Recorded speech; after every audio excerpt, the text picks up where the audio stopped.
तो मैंने कहा कि महाजनों ये न गतः सपंथा, मार्ग क्या है, रास्ता क्या है?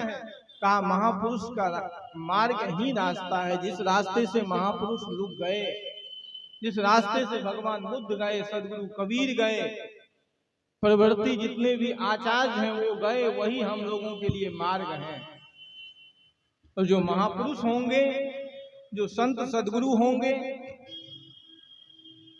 वो कभी भी मिथ्या बात नहीं बोल सकते हैं, असत्य नहीं बोल सकते हैं, कभी भी गलत का समर्थन नहीं कर सकते हैं।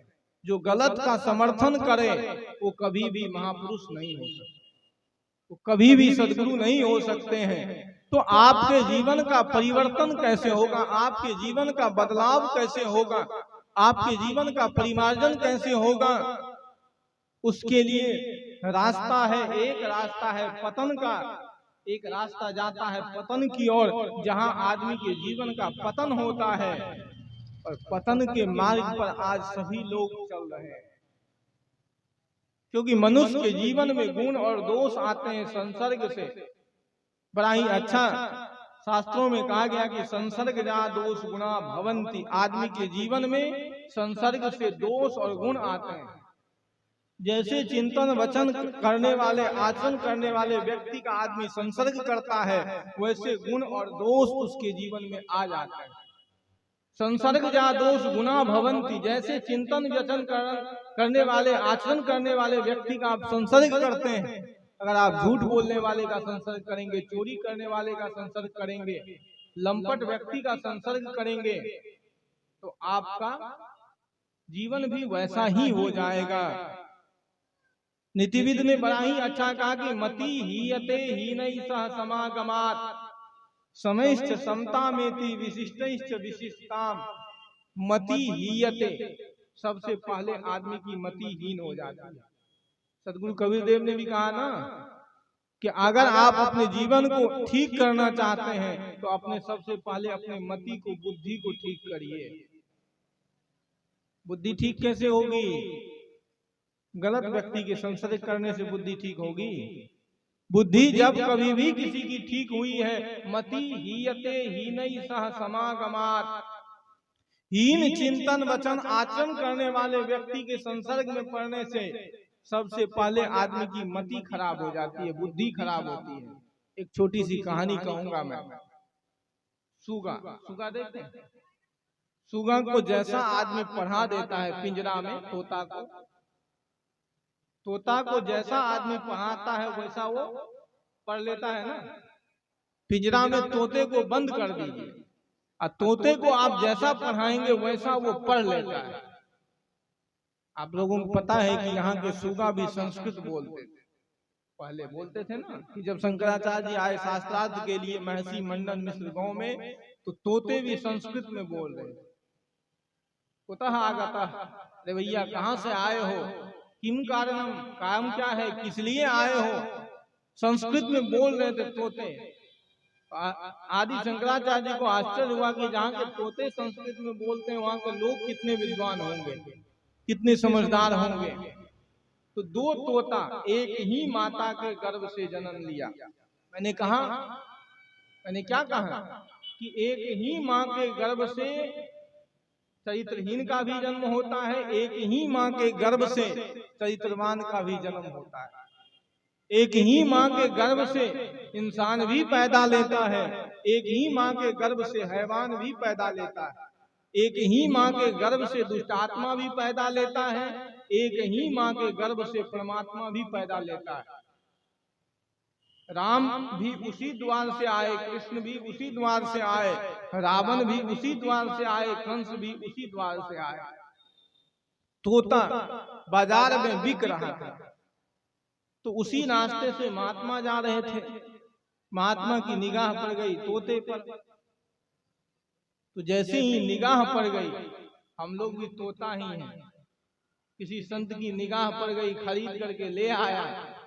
आज इतनी अच्छी अच्छी बातें बोलते हैं, अगर निगाहें नहीं पड़ी होती संतों की तो कहाँ होते? हम भी कहीं किसी युवा के साथ में, बच्चों के साथ में शराब पी रहे होते, गलत कर्म कर रहे होते। निगाह पड़ गई इन संत गुरुजनों की, उठा करके ले आए, अपने साथ आज हंस जैसा जीवन हो गया। तो तोता को खरीद लिया संत ने, एक तोता खरीद लिया, एक तोता छोड़ दिया। ज्यादा तोता खरीद करके क्या करता है, एक खरीद लिया। उसी रास्ते से सूप डगरा बेचने वाला, जिसको आप लोग डोम शब्द से प्रयोग करते हैं, यवन, उसी रास्ते से वो भी जा रहा था। उसके भी दिमाग में आया, उसने भी क्या किया, एक तोता वो भी खरीद लिया। क्या किया, एक तोता उसने भी खरीद ली। एक तोता इसने खरीदी, एक तोता उसने खरीदी, दोनों एक तोता खरीद लिया। अब संत जो थे तो संत के आश्रम में जाएंगे तो वहां तो सत्संग का वातावरण, तो तोता को सही बात सिखाने में संत लगे रहते थे, रात दिन अच्छी बात सिखाते थे। गंगा नाम ये पढ़ो, वो पढ़ो, वो करो। और यवन के पास जो तोता गया, डोम के पास जो तोता गया, तो सूप डगरा वो बुनता था। तो जिस राज में वो रहता था, उस राज में के राजा के यहाँ तो सूप डगरे गए, लेकिन उसका जो मूल्य होता है वो राजा के मंत्री ने उसको दिया नहीं। तो वो रात दिन क्या करे, डोम उसको गाली दे, रात दिन सुबह से शाम यवन उसको गाली दे। तो तोता भी क्या करे, वो भी गाली देना प्रारंभ कर, चोर है, बेईमान है, लुटेरा है, घूसखोर है, राजा बिल्कुल नालायक है, सुबह से शाम गाली दे। एक दिन मंत्री घूमते घूमते गया तो देख रहा है कि कह रहा है कि राजा चोर है, राजा बेईमान है। मंत्री सुन लिया, कहा कि जिस राज के तोता कह रहा है कि राजा चोर है, बेईमान है, लुटेरा है, घूसखोर है, उस राज का प्रजा क्या कहता होगा। आकर के राजा को कहा, तो राजा ने कहा कि जल्दी से उस तोते को फांसी पर चढ़ा दो, नहीं तो समाज में अपकीर्ति हो जाएगी, लोग क्या कहेंगे। इस समाज, इस राज के तोते भी राजा को गाली दे रहे हैं, तो लोगों में क्या मैसेज जाएगा। पकड़ के तोता को लाया फांसी देने के लिए। उसी रास्ते से वो महात्मा जी जा रहे थे तोते को लेकर के, तो जैसे ही देखा तो अपने जाति को जाति पहचान लेता है, अपने दोस्त मित्र को, सगे संबंधी को पहचान लेता है ना। वो तोता पहचान लिया कि ये तो हमारा ही भाई है, एक ही उदर से ये भी पैदा लिया है और एक ही उदर से हम भी पैदा लिए हैं। वो तोते को देख करके पहचान लिया। वो कहता है, वो तोता के सूर्यताम सूर्यताम तावत मदीय वचनम सभायाम उपस्थिता ये जना संति सूर्यताम सूर्यताम। अरे भैया कुछ देर के लिए मेरी वाणी सुनो। जैसे ही राजा सुनता है कि ये तोता तो संस्कृत बोल रहा है, कहा कि बुला के लाओ। तोते को पकड़ के लाया, कहा सूर्यताम सूर्यताम मदीय वचनम, मेरी वाणी को आप सुनिए। कहा कि ये जो तोता है आज जो आपके लिए गाली शब्द का प्रयोग कर रहा है, कहा कि न तस्य दोष, इसका दोष नहीं है, इसका दोष नहीं है। न तस्य दोष न च मे गुण, और मेरा गुण नहीं है कि मैं संस्कृत बोल रहा हूँ। संसर्ग जा दोष गुना भवंती, जैसे व्यक्ति का संसर्ग करता है आदमी, वैसे गुण और दोष आदमी के जीवन में आ ही जाते हैं। इन्होंने संसर्ग किया यवन का, इन्होंने संसर्ग किया हीन व्यक्ति का, गलत आचरण करने वाले का, और मैंने संसर्ग किया किसका, महापुरुष का, महात्मा का, श्रेष्ठ पुरुष का। इसलिए मेरे जीवन में श्रेष्ठ पुरुष का जो आचरण है वो आ गया और इसके जीवन में वो आ गया। दोष तो आपका है कि आपने उस यवन का पैसा सही समय पर नहीं दिया। दे देना चाहिए। अगर आप सही समय पर पैसा दे दिए होते तो आज ये स्थिति थोड़ी होती, आपको गाली थोड़ी सुनना पड़ता। तो संसर्ग जा दोष गुना भवंती, जैसे व्यक्ति का संसर्ग आदमी करता है वैसे गुण और दोष उसके जीवन में आ जाता है। इसलिए विचार करिए, चिंतन करिए। तो मति हीयते हीनई सह समागमात, हीन चिंतन वचन आचरण करने वाले व्यक्ति के संसर्ग में पड़ने से सबसे पहले आदमी की मति हीन हो जाती है, बुद्धि खराब होती है। सबसे पहले बुद्धि पर आक्रमण। बुद्धि पर आक्रमण करता है। अगर आपकी बुद्धि खराब हो गई तो आपकी मति खराब हो गई तो आपका जीवन खराब होने से कोई रोक नहीं सकता है। मति हीयते हीनै सह समागमात् समैश्च समतामेति विशिष्टैश्च विशिष्टाम। समैश्च समतामेति समान गुण धर्म वाले व्यक्ति से संसर्ग करने से आदमी के जीवन में समान गुण धर्म आता है। और जब आदमी विशेष महापुरुषों का संसर्ग करता है तब आदमी के जीवन में विशेष गुणों का समाधान होता है।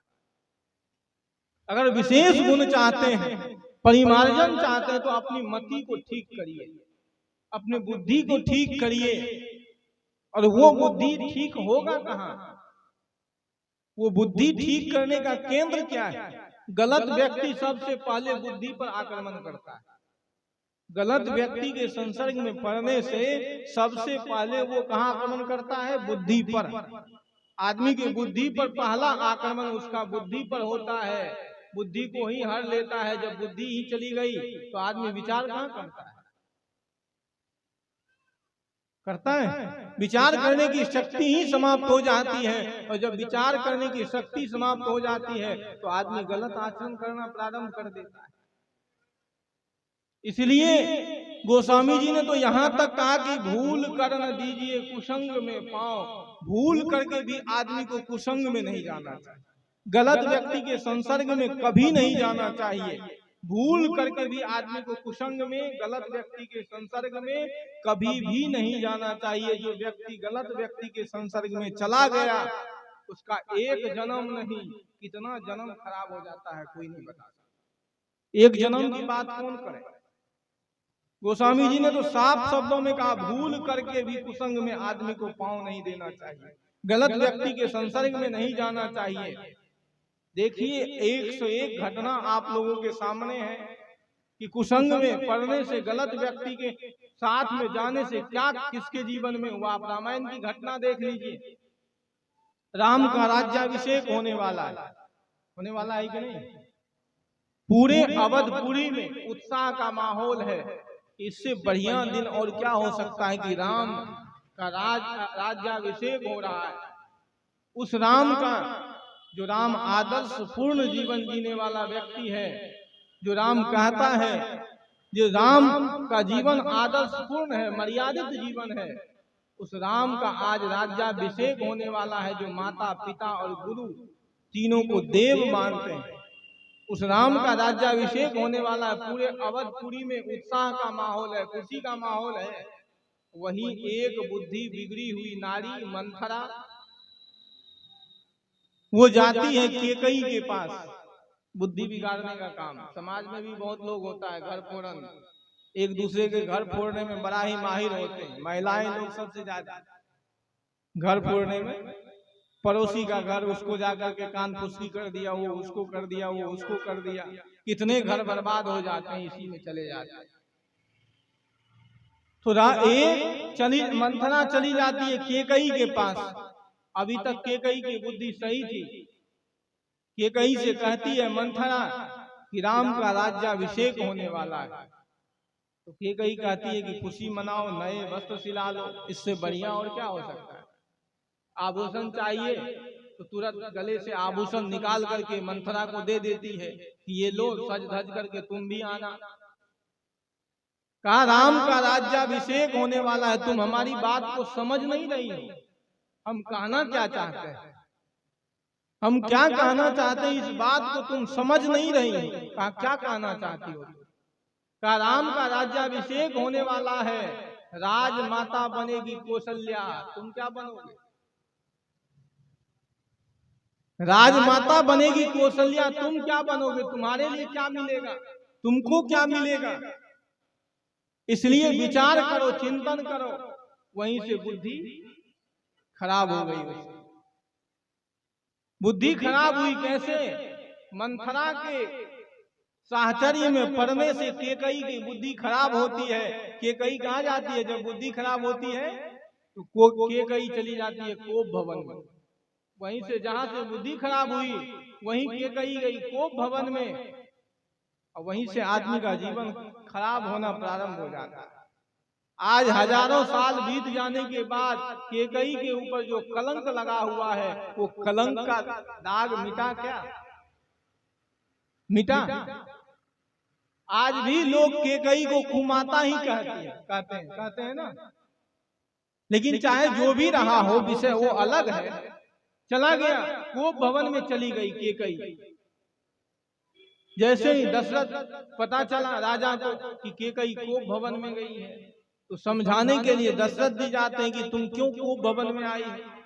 अभी तक जो कैकई खुशी मना रही थी, मिठाई बांट रही थी, बुद्धि खराब हुई उसकी, तो क्या कहता है कि राम को वनवास दे दीजिए और राज गद्दी जो है किसको दे दीजिए? भरत को।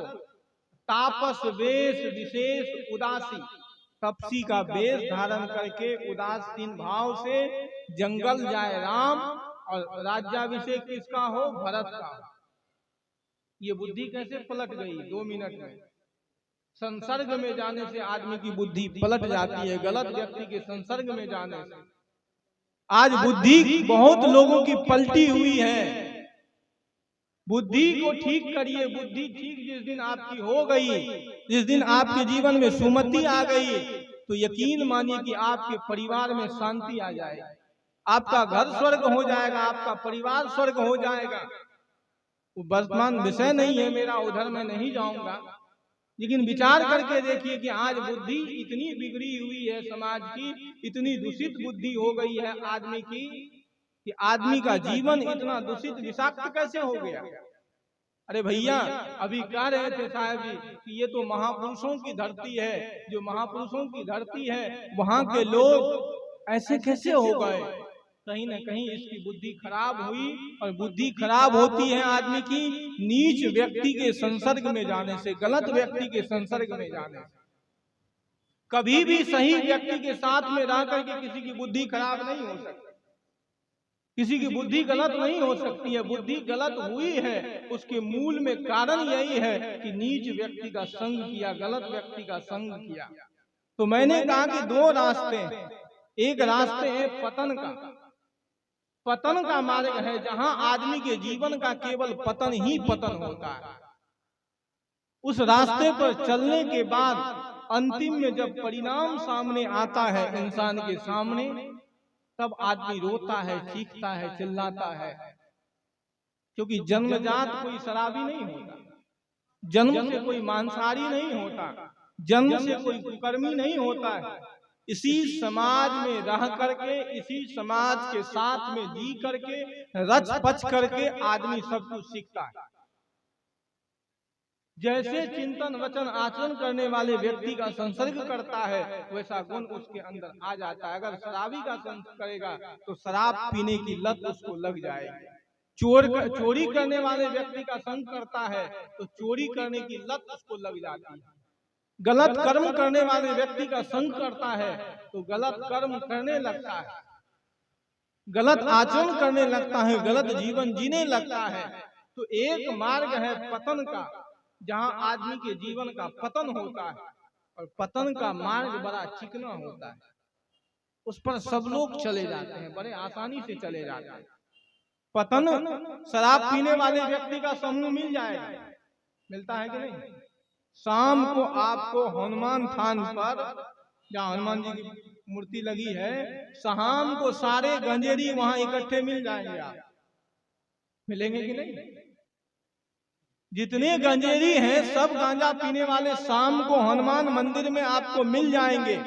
लेकिन सत्संग में इकट्ठा करने के लिए नाच, अभी आ रहे थे कल ही हम सत्संग से सिसवा गए थे, वहां कार्यक्रम था, और सत्संग करके आ रहे थे और बगल में दीना भद्री का मेला लगा हुआ।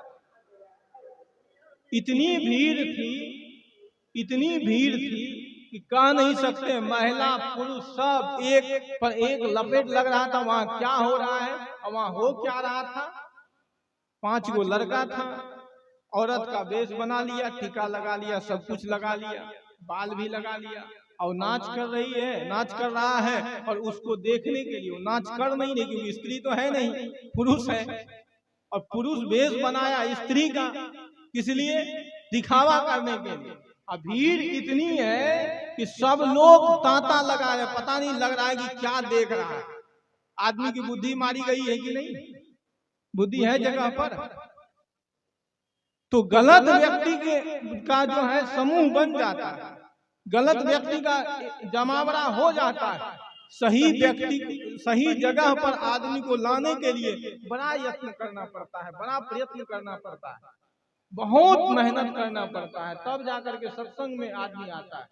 कितना बढ़िया देखिए, चटाई लगाए बिछने के लिए, बैठने के लिए सब कुछ, फूल लगा हुआ है, इतना बढ़िया वातावरण है। बताइए सादेव साहब, कितना बढ़िया सब कुछ लगाए हैं सत्संग के लिए, यहाँ लोग नहीं जाए क्योंकि बुद्धि ही खराब है। तो पतन का मार्ग जो होता है वो चिकना होता है, उस पर आदमी सहज चला जाता है, अपने मन से चला जाता है। लेकिन महापुरुषों का सत्संग का मार्ग कठिन होता है।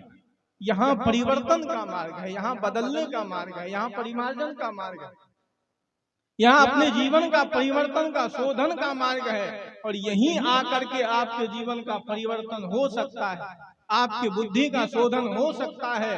और कोई दूसरा रास्ता नहीं है, और कोई दूसरा जगह नहीं है जहां जाकर के आप अपनी बुद्धि को ठीक कर सकते हैं। तो दो ही मार्ग, मैंने कहा दो मार्ग है, एक मार्ग है पतन का और एक मार्ग है उत्कर्ष का, अपने जीवन का शोधन का। और वो मार्ग क्या है? तो वो मार्ग है महापुरुषों का साहचर्य। महापुरुषों के साहचर्य से किस व्यक्ति के जीवन में परिवर्तन नहीं आए? बड़े से बड़े पापी व्यक्ति के भी जीवन का शोधन हो गया, बड़े से बड़े पापी व्यक्ति के जीवन का भी परिमार्जन हो गया। किसी ने पूछा कि सत्संग में हम जाएंगे तो हमको मिलेगा क्या?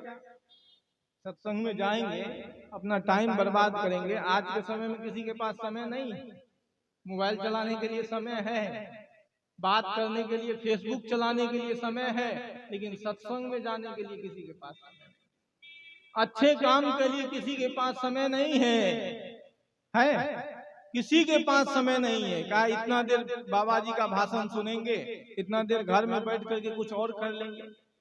अरे भैया परिणाम तो बताओ कि सत्संग में जाने से हमको मिलेगा क्या? तो नीतिविद ने कहा कि सत्संग में जाने का परिणाम सामने देख लो कि क्या मिलेगा। का सत्संग में जाने का परिणाम यही है कि जाड्यम धियो हरति, धी कहते हैं बुद्धि को। सत्संग में जाओगे तो सबसे पहले बुद्धि का शोधन करेंगे। जाड्यम धियो हरति, धी कहते हैं बुद्धि को। सबसे पहले आपको बुद्धि, आपकी बुद्धि को पवित्र कर देंगे संत। और जब बुद्धि ही निर्मल हो गई तब क्या जरूरत है? बुद्धि ही अगर आपकी पवित्र हो गई, मन ही आपका निर्मल हो गया, पवित्र हो गया, तो फिर और चीज पवित्र करने की क्या जरूरत है? इसलिए तो सत्संग को साक्षात तीर्थ कहा गया। भैया ये ऐसा तीर्थ है कि जहां जाकर के आदमी का मन पवित्र हो जाता है, बुद्धि पवित्र हो जाती है।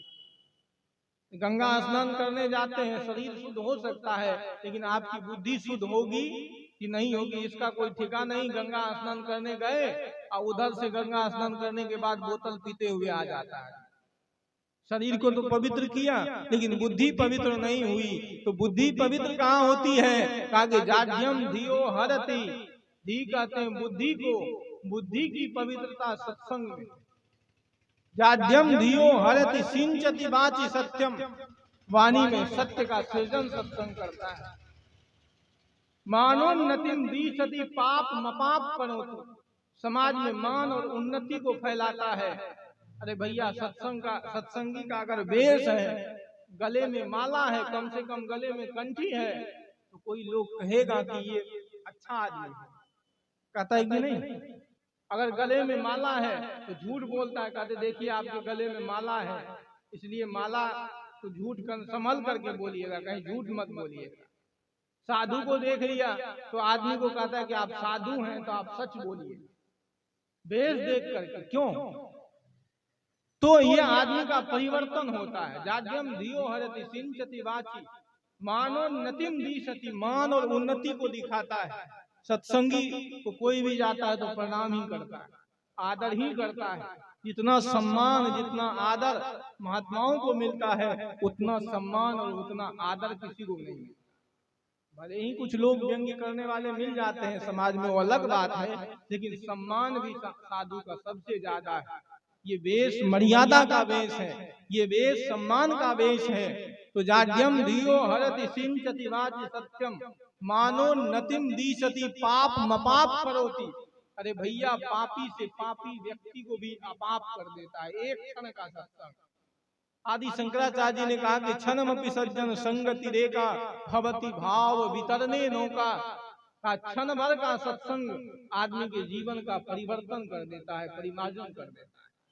एक क्षण का सत्संग आपके जीवन को बदल देगा, आपके जीवन को परिवर्तित कर देगा। तो जाड्यम धियो हरति सिंचति वाचि सत्यम मानो नतिम दीशति पाप मपाप करो चेतः प्रसादयति दिक्षुम तनोति कृतिम सत्संगति कथय किम न करोति पुंसाम। चित्त को बिल्कुल प्रसन्न बना देता है। सत्संगति को हो मनुष्य के जीवन में कौन ऐसा काम नहीं करता है। महापुरुषों का साहचर्य आदमी के जीवन में कौन ऐसा फल नहीं लाता। सब फल यहाँ प्राप्त होता है।